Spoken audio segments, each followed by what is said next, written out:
Hi friends, இவ்வளோ நாள் நம்ம வாட்ஸ்அப் யூஸ் பண்றோம்.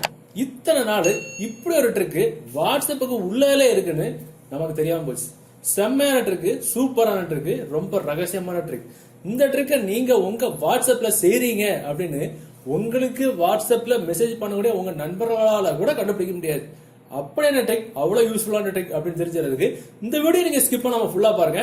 தெரிஞ்சிட்டீங்க அப்படின்னா டெஃபினட்டா இது உங்களுக்கு ரொம்பவே யூஸ்ஃபுல்லா இருக்கும். சோ இந்த வீடியோ நீங்க ஃபுல்லா பார்த்ததுக்கு அப்புறம் இந்த தகவல் உங்களுக்கு உபயோகமா இருந்துச்சு அப்படின்னா வீடியோகளை லைக் பட்டனை தட்டி தட்டிக்கிட்டு பக்கத்தில் கூட ஷேர் பட்டனை கிளிக் செஞ்சு உங்களுடைய வாட்ஸ்அப் குரூப் மற்றும் ஃபேஸ்புக் நண்பர்களோட ஷேர் பண்ணி விட்டுருங்க.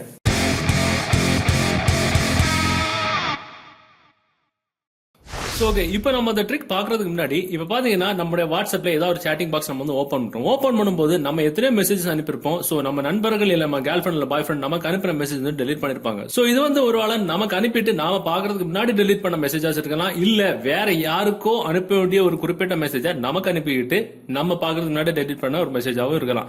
சோ அது என்ன மெசேஜ் அப்படின்னு நம்ம வாட்ஸ்அப் ஓபன் பண்ணி பார்க்க முன்னாடி நம்ம யார் அனுப்புறாங்களோ அவங்க வந்து டெலிட் பண்ணிருப்பாங்க. இது என்ன மெசேஜ் அனுப்பிட்டு டெலிட் பண்ணிருப்பாங்கன்னு நமக்கு ஆராய்ச்சி பண்ணி மண்டை போஞ்சுக்கிட்டு இருக்கும். ஆனா அவங்க வந்து டெலிட் பண்ணிட்டு போயிட்டே இருப்பாங்க. சோ இப்படி அவங்க டெலிட் பண்ண மெசேஜ நம்ம எப்படி ரொம்ப சுலபமா வாட்ஸ்அப்புக்கு உள்ளாலே இருந்துகிட்டு எடுத்துக்கலாம், தெரிஞ்சுக்கலாம் அப்படின்னா இப்ப பாத்தீங்கன்னா இதுல ஏதோ ஒரு மெசேஜ் அனுப்பிக்கிட்டு டெலிட் பண்ணிருப்பாங்க. சோ அதுக்கு முன்னாடி ஏதோ ஒரு மெசேஜ் அவங்க டெலிட் பண்ணாம இருந்திருப்பாங்கல்ல, அந்த டெலிட் பண்ணாத மெசேஜ் எப்படி லாங் பிரஸ் பண்ணி பிடிச்சிக்கிட்டு டெலிட் பட்டன் பக்கத்துல காப்பி பட்டன் இருக்கும்ல, சோ பக்கத்துல காப்பி பட்டனை ஒரு தடவை இந்த மாதிரி பிரஸ் பண்ணா போதும் நம்ம அவங்க டெலிட் பண்ண மெசேஜ் கண்டுபிடிச்சிக்கலாம். இப்ப பாத்தீங்கன்னா ஹாய் அப்படின்ற மெசேஜுக்கு கீழே மிஸ் யூ அப்புறம் பேபி அப்படின்ற ரெண்டு மெசேஜ் அவங்க அனுப்பிட்டு டெலிட் பண்ணிருக்காங்க. சோ இத பாத்தீங்கன்னா ஹாய் மெசேஜ் அனுப்பிக்கிட்டு ரெண்டு மெசேஜ் டெலிட் பண்ணிருக்காங்க. அதே மாதிரி ஓகே அப்படின்ற ஒரு மெசேஜ் அனுப்பிக்கிட்டு கீழே ரெண்டு மெசேஜ் டெலிட் பண்ணிருக்காங்க. இந்த மெசேஜ் என்னன்னு நம்ம தெரிஞ்சுக்கிறதுக்கு அதே மாதிரி ஓகே பட்டனை இந்த லாங் பிரஸ் பண்ணி பிடிச்சிக்கிட்டு மேல பாத்தீங்கன்னா டெலிட் பட்டன் கிட்ட ஒரு காப்பி பட்டன் இருக்கும்ல, அது இப்படி ஒரு தடவை பிரஸ் பண்ணா போதும் ஓகேக்கு கீழே என்ன மெசேஜ் அவங்க அனுப்பிட்டு டெலிட் பண்ணிருக்காங்களோ அதை நம்ம தெரிஞ்சுக்கலாம். ஓகே, இந்த ட்ரிக்கை நீங்க பாத்திருப்பீங்க. ஜஸ்ட் அந்த காப்பி பட்டன்ல தான் இந்த ட்ரிக். மொபைல்ல இத்தனை நாளா நம்ம வாட்ஸ்அப் யூஸ் பண்றோம், காப்பி பட்டன்ல இப்படி ஒரு ட்ரிக் இருக்கா, இத்தனை நாளா நான் காப்பி பண்றேன் எனக்கு இந்த ட்ரிக் தெரியாம போச்சு அப்படின்னு நீங்க நினைக்கிறீங்கன்னா இது ஒரு அப்ளிகேஷன் வந்து வேலை தான் பண்ண முடியும்.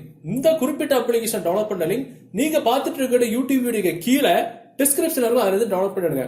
டவுன்லோட் பண்ணி என்னென்ன பண்ணணும் அப்படின்றது இப்ப பாத்துக்கலாம். சோ அந்த அப்ளிகேஷன் நீங்க டவுன்லோட் பண்ணி ஓபன் பண்ணும்போது உங்களுக்கு ஒரு சில பெர்மிஷன்ஸ் எல்லாம் கேட்கும். அந்த இக்னோர் பேட்டரி பெர்மிஷன், இந்த மாதிரி ஒரு சில சின்ன பெர்மிஷன் இருக்கும். எல்லாமே நீங்க எனேபிள் பண்ணி விட்டுருங்க. எனேபிள் பண்ணி விட்டதுக்கு அப்புறம் இதுல ஒரு சில ஆப்ஷன்ஸ் இருக்கும், எதுவுமே நீங்க பார்க்க வேண்டாம். மேல இருக்கிற 3 டாட் நீங்க கிளிக் பண்ணிட்டு செட்டிங்ஸ் அப்படின்ற ஆப்ஷன் இருக்கும், அதை நம்ம கிளிக் பண்ணோம் அப்படின்னா இதுல நோட்டிஃபை மீ அப்படின்ற ஆப்ஷன் வந்து ஆஃப்ல இருக்கும். நம்ம என்ன பண்ணிக்கணும், ஆன் பண்ணி விடணும். வேற இதுல எதுவுமே பண்ண வேண்டாம், இவ்வளவுதான் பண்ணணும். சோ அதுக்கு உள்ளார வந்துட்டு அதை நோடணும் இதை நோடணும் அப்படின்ட்டு எதுவுமே பண்ணிடாதீங்க. சோ இதுக்கப்புறம் பண்ணிக்கிட்டு இதுக்கப்புறம் நம்ம நண்பர்கள் நம்ம அனுப்புற மெசேஜ் நம்ம லைவாவே நம்ம பாத்துக்கலாம். இப்ப பாத்தீங்கன்னா ஷோர் அப்படின்னு ஒரு மெசேஜ் வந்து நமக்கு அனுப்புறாங்க. ஷோர் மெசேஜ் பண்ண உடனே நமக்கு இங்க வந்துடுச்சு. சோ நம்ம வந்து ஓபன் பண்ணி பார்க்கல.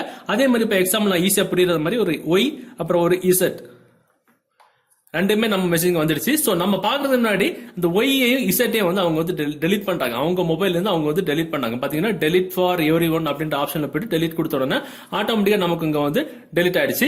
சோ இப்ப நம்ம என்ன பண்ணுவோம், வாட்ஸ்அப் ஓபன் பண்ணி பார்த்தா அந்த கரெக்டா ரெண்டு மெசேஜ் வந்து டெலிட் பண்ணுங்க. ரெண்டு நிலை எத்தனை மெசேஜ் நம்ம வந்து ரெக்கார்ட் பண்ணி எடுத்துக்கலாம். அதாவது அந்த மெசேஜ் டெலிட் பண்ண மெசேஜுக்கு மேல என்ன மெசேஜ் டெலிட் ஆகாம இருக்குதோ அதை இந்த மாதிரி லாங் பிரஸ் பண்ணி பிடிங்க. பிடிச்சிக்கிட்டு மேல இருக்கக்கூடிய இந்த காப்பி பட்டன் ஒரு தடவை கிளிக் பண்ணுங்க. பாத்தீங்கன்னா ஷோர் அப்படின்ற மெசேஜுக்கு கீழே ஒய் இசட் அப்படின்னு அனுப்பிட்டு டெலிட் பண்ணிருக்காங்க.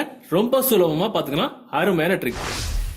ஓகே ஃப்ரெண்ட்ஸ், இந்த மெத்தட் உங்களுக்கு ரொம்பவே உபயோகமா இருக்குன்னு நினைக்கிறேன். உபயோகமா இருந்துச்சு அப்படின்னா கண்டிப்பா இந்த வீடியோவை உங்களுடைய வாட்ஸ்அப் குரூப் மற்றும் ஃபேஸ்புக் நண்பர் கூட ஷேர் பண்ணுங்க. மீண்டும் ஒரு நல்ல தகவலை கண்டிப்பா மீட் பண்ணிக்கலாம். அது வரைக்கும் பை பாய்.